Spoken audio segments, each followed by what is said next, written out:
Saludos amigos, bienvenidos a un nuevo programa de los politólogos. Soy David. Soy Andrea. Y recuerden que estamos en redes sociales, nos pueden encontrar en Facebook, Twitter, TikTok, Instagram y YouTube. Esta semana, como cada semana política, chuta la política levantando todo el polvo que puede. Y han pasado cosas, ¿no? Vamos a tratar un montón de temas de lo que ha pasado esta semana. Estamos cumpliendo la tercera semana de funciones del presidente de la República y la cuarta de la Asamblea. Así que mi querida Andrea, hablemos de política. A ver, temas candentes. ¿Vamos desde el más like o el más duro? Vamos del más like. La vicepresi se fue. Por fin. Eso debe estar diciendo Daniel Noboa. No, dijo por fin. La cosa es que, bueno, este 10 de diciembre, Uh-huh. la vicepresidenta agarró sus maletas y definitivamente se fue a su ¿cuándo cayó 10?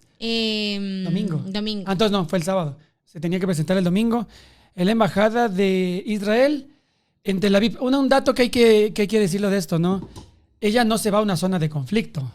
La zona de conflicto es la zona que está cercana a la Franja de Gaza. Es decir, no es que ahí está corriendo peligro su vida ni nada por el estilo. Ella va a una zona netamente administrativa, por decirlo. Uh-huh. Tel Aviv, si revisan el mapa, está en una parte norte de Israel. Es la capital y aparte de ahí está concentrada, digamos, la parte de la estructura del Estado también, ¿no? Exacto, es zona fría. Como dicen, algunos decían, no, que si muere, no está en una zona de peligro. Entonces, bueno, confiamos en que su gestión y la labor que se le ha encomendado. Ojalá que logre resolver algo. Eso le decía a Andre tras cámaras, que viniera a los 3 meses. Ya, Daniel, ya está la paz. ¿Qué más hago? Ya, el conflicto histórico entre Israel y Palestina ya lo vengo resolviendo. ¿Qué más hago? ¿Qué más hago? Eso, bueno, por un lado. Por otro lado, se posicionó el libertario sudamericano, el presidente Javier Milei. El primer presidente libertario del mundo. Libertario del mundo se posicionó este día domingo en horas de la tarde, Sí. En horas de la tarde, a lo cual estuvo invitado nuestro querido presidente Daniel Noboa. Y bueno, de paso dicen, no salió mucho en cámaras, pero bueno, se supone que tuvo reuniones, digamos, tras bastidores con los presidentes, con sus homólogos presidentes de Paraguay, Santiago Peña, de Ucrania, Volodymyr Zelensky, y de Chile con Gabriel Boric. Entonces ha cumplido una agenda. Bueno, un datito medio particular del asunto es que se iba a ir de viaje y que se daña el avión presidencial comprado por Rafael Correa. ¿Qué tal? Mira tú. Esa no me la sabía. O sea, en el aire se dan cuenta que tiene una llanta ponchada. Bueno, la cosa es que toda la organización de nuestro flamante presidente se puso en el asunto y logró solucionar los desperfectos, y de lo que tengo entendido logró viajar en otro avión. En el segundo avión presidencial, no mentira. Logró viajar en otro avión. Entonces, bueno, se cumplió la agenda. Polémico, como siempre, Javier Milei hizo su respectivo discurso. Estuvo plagado de... Yo le vi de buena vibra, pero sí tenía que lanzarse sus pullitas contra los opositores. Contra los zurdos de mierda. Lo que yo creo ahí es que vamos a preguntarles a los argentinos en 6 meses, ¿qué tal votar por el... En 6 meses... libertario? ¿Cómo las sandías? Sí, el tiempo lo dirá, ¿no? Claro. Pues sabes, un presidente está en el ojo público desde el primer día. Mucho se le está exigiendo también al presidente de la República actual del Ecuador, a nuestro querido Daniel Noboa. Temas, ya lo vamos a topar más adelante, pero hay cosas que son de ya, ¿no? De este momento. ¿Qué más? Tema un poquito ya pesado. La ley de la eficiencia económica y generación de empleo. La primera ley que se se emitió a la Asamblea Nacional por decreto, que tuvo una polémica bastante grande respecto si a los grandes capitales del Ecuador se les está perdonando deudas, de las cuales, de acuerdo al SRI, el principal deudor es el Grupo Noboa, al cual de acuerdo a, como le decía Andrea, de acuerdo a sus haters, se le está perdonando más de 90 millones. Hay que aclarar una cosa, ¿no? ¿O tú qué opinabas de eso antes de darle? Yo digo que, como le dije desde un principio, no tenía expectativas de él y obviamente ha llegado al poder. Y aún así logró desilusionarme. Sí. Bueno, es obvio que iba a llegar a trabajar para su sector, al sector económico y político que representa. Sin embargo, pensamos todos, o bueno, pensaron los que votaron por él, que lo urgente iba a ser la seguridad y vemos que nanay. Naranjas. Bueno, la nota aclaratoria en esta parte es que los deudores del SRI no se les está exonerando deudas. Bueno, es algo que conversaba con Andrea. No es el primer gobierno el que genera esta ley con el fin de generar incentivos económicos a los medios de producción con el fin de generar empleo. Entonces, la ley mismo lo dice, ¿no? Ley de Eficiencia Económica y Generación de Empleo. ¿En qué consiste? Consiste en hacer un incentivo a la empresa privada, especialmente a la que genera grandes capitales, con el fin de que pague las deudas que tiene pendientes con el SRI, perdonándole o generando un incentivo exclusivamente, no en la deuda como tal, sino en los intereses y las multas. Es decir, quien se exonera de las multas y de los intereses. No es que se le está perdonando la deuda, eso es bien importante aclarar. No hay un perdón y olvido de la deuda, sino para exhortar que las grandes economías que son generadoras de empleo tengan este incentivo para que puedan generar más captación de personal, más contratación en general y se mueva un poco más la economía.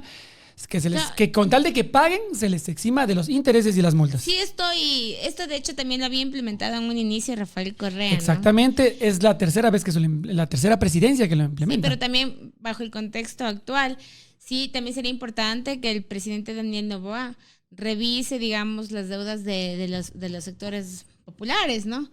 Hay gente que se ha endeudado, digamos, se endeudó después de la pandemia para volver a reactivar sus negocios, ¿no? Y por la situación del país no han podido pagar sus deudas. Creo que así como se les perdona los intereses y a los grandes capitales de este país que finalmente sí tienen la capacidad de pagar, ¿por qué no ayudarle a una persona de un sector popular que también está endeudado y que no está en la capacidad de pagar ese nivel de intereses, ¿no? Entonces, yo sigo insistiendo. Diga lo que diga Daniel Noboa o lo que digan, digamos, la gente que le apoya. Diga lo que diga el David. Diga lo que diga el David. Ha llegado para lo que ya se sabía que iba a llegar, a favorecer a los sectores económicos que él representa.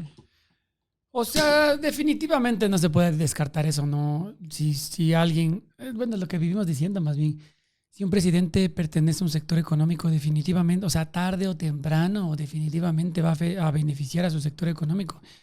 Eso no es de sorprenderse.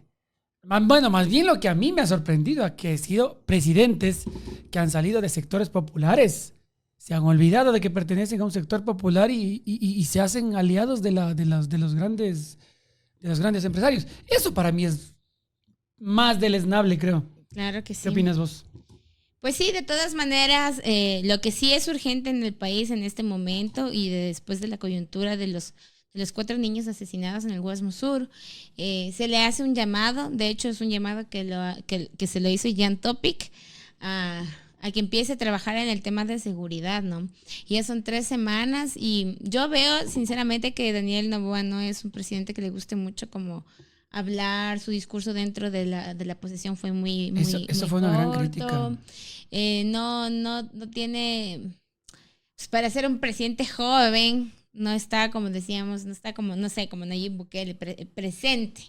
Entonces, a mí lo que me preocupa un poco ¿Sabes qué? es que está en esta dinámica de hacer unos TikToks cojudos para viralizarse en TikTok, pero no sale a dar declaraciones, a hablar. O sea, no vamos a censurar los cojudos. O sea, volvemos, sinceramente a mí me preocupa eso porque ya lo vivimos con Guillermo Lazo, ¿no? Mucho TikTok, muchos videos con influencers, muchas cositas o sea, ahí. Guillermo Lazo es un estigma de gobierno realmente, no es un ejemplo. Y es un en la estigma. vida real hasta publicó un libro de obras inexistentes, solo estaban en su mundo. No te leerías el libro. Ni para trancar la puerta de la casa. No. Yo compré el libro, pero como no había nada que leer, o sea, estaba todo en blanco. Y yo el título leí. Pero bueno. O sea, también, por ejemplo, mira, el tema del TikTok, que se hizo viral, donde está rompiendo el decreto que hace... Decreto de...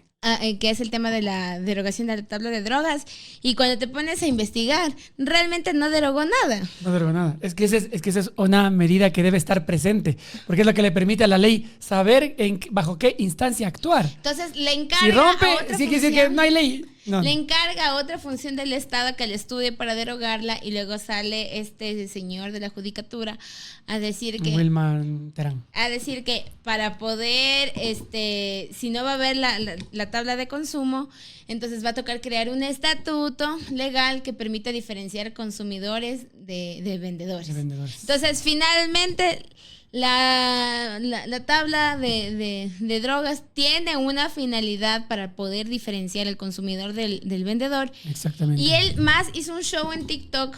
Por eso le digo que es el TikTok cojudo, porque engaña personas. O sea, el tiktokero de Olón. Entonces vamos a seguir en la dinámica de mentir, de hacer TikToks para entretener a los jóvenes, y en la realidad no está haciendo nada. Otra vez volvemos a lo mismo. Entonces ya son, digamos, la gente tiene expectativas, y hay mucha gente que todavía... que votó por Daniel Noboa y está esperando que ya empiece a ejecutar. Yo le veo que es un presidente súper joven, tiene fuerza, vitalidad, ¿no? Eso es la gran diferencia con Lazo. Entonces, claro, ya, pues que empiecen, ¿no? O sea, sabes que una crítica realmente grande. Han sido dos cosas que se le está criticando mucho. Son 3 semanas, algunos sí están diciéndole, no, es que son 3 semanas, entendemos la premura y que es el corto el tiempo, pero si hay una cosa que es bien, bien importante en esto, es que en estos 2 puntos creo que sí se está quedando bastante, y como te digo, le están dando durísimo en la crítica. El primero es que su comunicación. Un presidente tiene que entender que tiene que tener una comunicación, pero absoluta, con medios de comunicación, básicamente, y con la gente. Si no, la gente no sabe en qué está, en qué se halla. Él tiene que entender que es el ser más mediático del momento, y más en la coyuntura en la que estamos. Y que se lo van, o sea, los opositores se lo van a comer vivo en la medida de que tiene un año y medio para gobernar, y que si quiere reelección. Miren, ya salió Jan Topic, que obviamente va a ser el candidato del Partido Social Cristiano para el 2025. Ya salió él a pronunciarse, ¿no? A preguntarle al presidente Daniel Noboa que cuánto tiempo tenemos que esperar los ecuatorianos para que las cosas mejoren en materia de seguridad. ¿Y dónde está el plan Félix que tanto se habló? Por eso te decía, ese es 2 puntos, ¿no? El primero era ese. No se está comunicando, no estamos entendiendo. Leí a un abogado constitucionalista bastante activo en Twitter, que decía que el silencio de él se está volviendo desesperante. Y es verdad, él tiene que entender que es una persona mediática, la más mediática en este momento, que nosotros tenemos que entender qué pasos está dando. Eso es uno. Y otra, como tú decías, el accionar. No estamos teniendo claridad del accionar. Como decía Jan Topic, yo estoy completamente de acuerdo. Si había algo antes de la ley de eficiencia económica y generación de empleo, era la seguridad. Es la seguridad. Y hasta que no esté, es la seguridad. Si nosotros no tenemos seguridad, no tenemos para dónde movernos a ningún lado. No hay economía, no hay generación de empleo, no hay economías sociales surgiendo, no avanzamos en nada. Ahorita la situación urgente es eso, por eso te decía, le cuestionaban mucho en redes dónde está el plan Fénix, dónde está el gran plan de campaña que quería acabar con la delincuencia común y la delincuencia organizada. ¿Dónde está? Mira, justamente me puse a ver el programa de Pedro Granja con Alondra Santiago, donde se hizo un análisis del planteamiento de las barcazas y realmente eso ya se sabía, pero a veces la gente se deja convencer porque suena chévere. En realidad, suena innovador. Suena innovador, pero la verdad es que es una propuesta súper irreal, es bien difícil de ejecutar. Como decía Pedrito Granja, y estoy de acuerdo con él, porque no solo lo escuché de él, escuché a algunos analistas expertos en seguridad que decían que por el tema de las millas no se pueden poner barcazas en mar, ¿no? Porque es un mar internacional.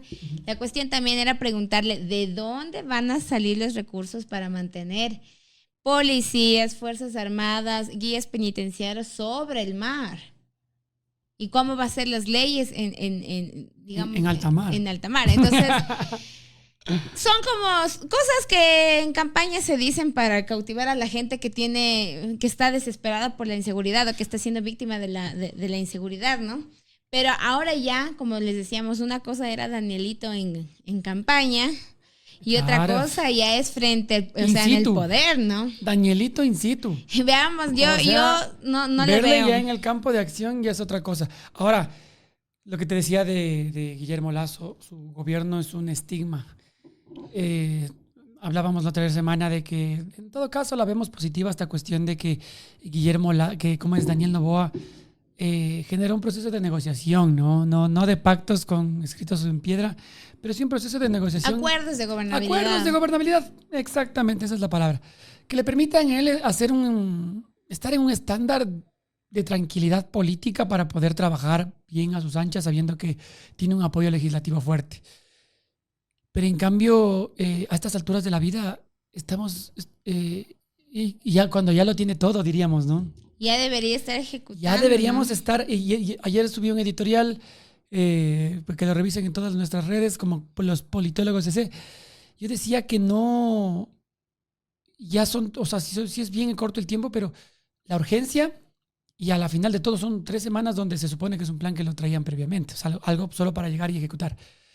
Claro, era una cuestión de simplemente discutir y ver qué puntos la Asamblea podía, digamos, mejorar la ley y aprobarla, porque ya tiene una mayoría que le va a aprobar la ley. Exacto, pero de todos modos de la Asamblea tampoco estamos viendo mucho. Son 4 semanas en que ya está la Asamblea, leyes urgentes que hayan salido, proyectos de ley y ya en materia de seguridad, no sé, apoyo a la fuerza policial, leyes que le permiten, qué sé yo, que el policía ya no sea el más temeroso de disparar, leyes que endurezcan las penas de los delincuentes, que no haya tantos leguleyos legales para que el delincuente salga rápido de una aprehensión policial. Ese tipo de cosas ya deberíamos tenerlos en ley y no las tenemos. Lo que pasa es 4 semanas no tenemos una sola ley. La que, digamos, nada más fuerte que se ha aprobado es esta, la de eficiencia económica y la de, ¿cuál nos dijimos la otra semana? La de igualdad salarial, pero no son temas urgentes. Eso es importante entender. Claro, el tema urgente era la seguridad. Y yo lo que creo, lamentablemente, es que al ser 1 año y medio, todos los políticos ahorita están pensando en los cálculos electorales para el 2025. Y la política se va a mover este año, tanto el gobierno como la oposición, en generar, digamos, las alianzas, los acuerdos, las conversaciones. Y seguimos nosotros, el pueblo llano y común, que es el que es víctima todos los días de la delincuencia organizada, de la delincuencia común, del crimen organizado. Seguimos siendo las víctimas de la inoperancia de pueblo, quienes el eterno están perdedor, eso es en el verdad. poder. Entonces, ese es el llamado que hacemos, ¿no? Vos sabes, ayer, la noche de anteayer hubo un acto deplorable de parte de la delincuencia. Asesinaron a 4 niños, se dice que la mamá también estaba embarazada, entonces se sabe que incluso el feto murió y que la madre también, después de pasar horas agónicas en el hospital, finalmente también falleció. Entonces, es algo que deja con una herida tremenda a la gente, porque nosotros, aunque no le pase a uno, ¿no? Pero vos sabes, ver situaciones como esas, aunque sea en medios, en redes, aunque sea lejos de nosotros, que es en Guayaquil, cómo duele que el Ecuador esté viviendo cosas así, cuando ayer mismo veía que en redes decían con los niños, no. Y es verdad, o sea, lo último que le deberían atacar es a un niño, o sea, seres tan inocentes que caigan en manos de la delincuencia, una delincuencia que no le importa nada. Eso es importante ver, o sea, la delincuencia ahorita no le importa nada. Que recuerden que esto es el crimen organizado, ¿no? Esto no es la delincuencia común, esto es el crimen organizado, es la disputa de las organizaciones de narcotráfico que están en el país peleándose en el territorio y nosotros, digamos los ecuatorianos, En el medio. estamos en el medio de esa disputa y lo malo es que nosotros estamos en el medio de una disputa, por un lado la disputa territorial del narcotráfico en el país y por el otro lado la disputa política entre los partidos para ver quién va a ser los candidatos en el 2025. Entonces nadie está pensando en las necesidades de la gente, o sea, por eso hacemos un llamado al presidente que por favor, o sea, al presidente y al legislativo. Exactamente. Que necesitamos medidas urgentes para parar, detener, erradicar, como le quieran poner, a la delincuencia organizada, a la violencia, a la delincuencia común, que es algo que nos está afectando de una manera tan fuerte y que quieran o no, aunque digan que es corto el tiempo, realmente lo que estamos viendo es que no se está moviendo en esos temas a la celeridad que nosotros requerimos. Como decíamos, fue tan lamentable lo que pasó con esos niños, eso tiene que ser un despertar, ¿no? Eso es lo que le decía yo al final de mi editorial, ¿no? Del gobierno y del legislativo depende, y eso ya ni siquiera es de la policía está cumpliendo su trabajo, es más, ha habido muchas bajas en la policía, históricas. Uh-huh. Depende que esos niños que lamentablemente perdieron la vida sean los 4 últimos o los 4 primeros. Pues, como decía Pedrito Granja en la entrevista, a este país apenas está empezando, ¿no? El tema de... Nos falta al menos 40,000 muertos más. ¿Para qué? País, para estar en la peor de las crisis de inseguridad, ¿no? Entonces, más bien evitemos la muerte de esas 40,000 personas y demás niños inocentes. Imagínense para cómo se va rompiendo el tejido social cuando tú te vas dando cuenta que los niños que no tienen nada que ver terminan siendo las víctimas directas de la violencia en el país. A todos nos duele porque los niños siempre se dice que son el futuro del país, ¿no? Entonces, que le estamos dando bala al futuro del país. Tal cual. Oye, eso sonó impactante. ¿Qué más? Pues también hablemos un poco sobre las declaraciones del embajador de Estados Unidos. Ese se me pasó. El Michael Fitzpatrick, que no estuvo tenaz, ¿no? La bomba. No, y sabes que ya hay un temita, bueno, no sé si lo topamos porque sí me parece un poquito complejo, pero bueno, veamos cómo nos va. El embajador de Estados Unidos en el Ecuador, Michael Fitzpatrick, denuncia, claro que yo, bueno, leí un medio donde decía, sin pruebas ni documentos. Como que se lanzó un chismecito. Denuncia vínculos del crimen organizado. En el fútbol y en el periodismo. En fútbol, medios de comunicación, jueces y fiscales, sistema financiero y empresas exportadoras. O sea, bueno, seamos honestos, o sea, inventó el agua tibia, ¿no?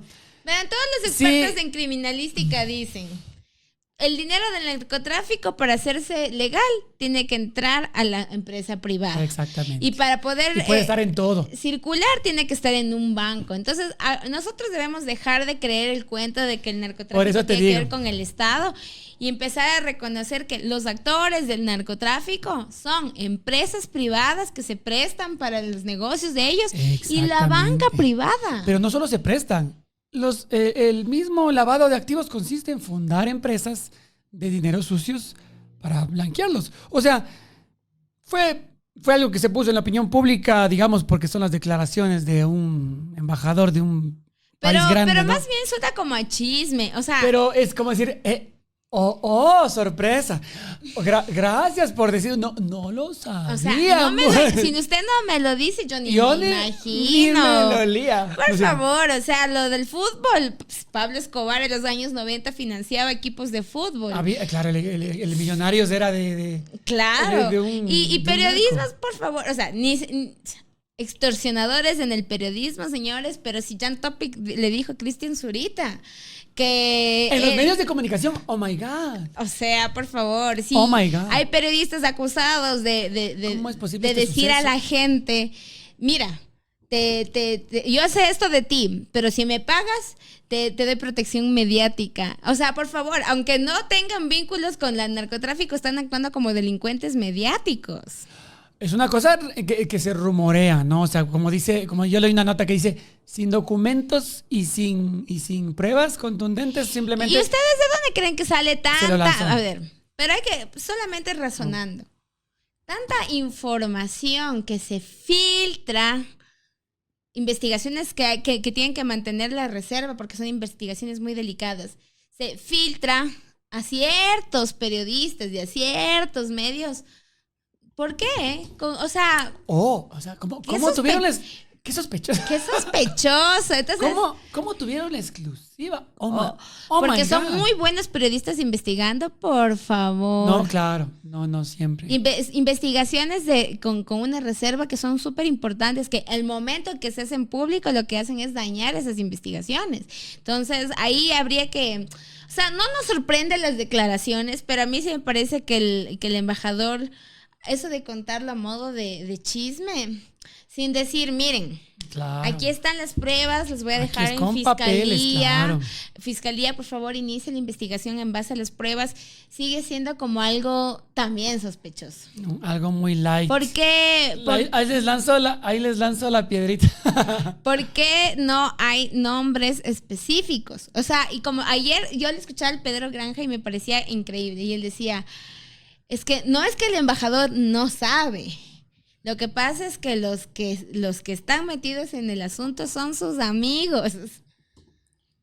Tenaz, no. Entonces, increíblemente, hay una élite, digamos, de este país, una élite económica, una élite política, una élite deportiva, una élite periodística, que ya se ha dejado infiltrar por el narcotráfico. Claro, ¿sabes qué? La otra vez que tuvimos a nuestro invitado, al asambleísta de Construye, Gabriel Bedón, él decía, ¿no? Hablábamos sobre las mafias políticas y él mismo decía, pero hay mafias políticas, mafias del deporte, mafias del transporte, es que mafias hay en todas partes realmente. Lo que hay que hacer es obviamente desde los gobiernos, desde los organismos de control, ¿no? Uh-huh. Hacer que nadie se pueda apoderar de una manera tan fuerte de ningún organismo, porque vos sabes, en mercados hay mafias, en transporte hay mafias. Gente que de una u otra manera se logra apoderar a través de una estructura de todos los poderes económicos de tal o cual sector. Eso se da en todo lugar. Pero la historia, por ejemplo, la historia que es la gran maestra de la humanidad, nos ha demostrado, al menos en el caso colombiano, que una vez que el narcotráfico se infiltra, digamos, en todas las esferas de una sociedad, uh-huh, se inserta y luego se naturaliza. Entonces, lamentablemente, yo no creo que podamos salir de estos porque imagínate, la gente que está en el poder, pues, o sea, la misma gente que está dentro del Estado y en las esferas económicas importantes, dentro de la banca, dentro de las empresas, ya están contaminadas con el narcotráfico, ya es parte de uno de sus negocios, es el narcotráfico, el lavado de dinero. Entonces, ¿qué podemos esperar de esta gente? Nada. O sea, pero lo que sí me parece irresponsable, o sea, me parece que hay algo más allá de las declaraciones del embajador. O sea, ¿por qué lo dice ahora? ¿Por qué lo dice ahora? ¿Por qué no da nombres? ¿Por qué simplemente sale a decir las cosas a medias? ¿Cuál es la intención política? Más de lo que dice es por qué lo dice ahora y cómo lo dice. Y de por sí, o sea, bueno, sé que es de una autoridad de un país grande. La cosa es que tampoco es que es muy responsable lanzarte esa cascarita así nomás y no, como tú dices, no presentar alguna cuestión más contundente, algo que nos dé luces de, pero ¿por dónde empezamos, no? Una intencionalidad política. ¿A quién quiere joderle la vida con esas declaraciones? ¿A quién? Bueno, dejó algunos jodidos, te diría. O sea, puso... No sé si viste en redes, sin decir nombres, ¿no? Si en redes ya se empezó a mandar especulaciones, claro, de cuál sería el movimiento, de cuál sería el partido político, cuál sería el periodista o el medio. Pero yo digo, entonces, ese es el problema de la irresponsabilidad de decir las cosas a medias. Porque los odiadores, la gente de lado y lado, empieza a sacar unas conjeturas, unas conclusiones que a veces quizás pueden ser equivocadas, porque como no hay claridad de la información, exactamente, no hay pruebas, entonces, es fulano, es fulano, y capaz esa persona no es. Claro, Entonces, se empiezan a hacer una cacería de brujas que le dicen. O sea, entonces, buscar al que a mí me parece o al que yo creo que es culpable, entonces le señalo. Y vos sabes, las redes están inundadas del opinólogo, del sentenciólogo, del estigmatizólogo. Por eso creo yo que sí. Y los politólogos. Por eso yo sí creo que tuvo una intención política. Sí, definitivamente. Veamos cómo prospera esto. Realmente es un tema del que no se ha dado muchas luces. Es algo que, como decimos, se lo lanzó así como cascarita, como que vayan viendo cómo les va, como que les mando por ahí el dato, les paso el dato, pero realmente no ha habido claridad. Pero de todos modos, amigos, esto es lo que ha pasado en la semana, digamos en la parte más polémica. Déjennos sus comentarios, qué opinan de todos estos temas que hemos hablado. Déjenos sus sugerencias y recuerden seguirnos en redes sociales. Estamos en Instagram, TikTok, Facebook, Twitter y YouTube. No se olviden de seguirnos y nos vemos la próxima. Adiós.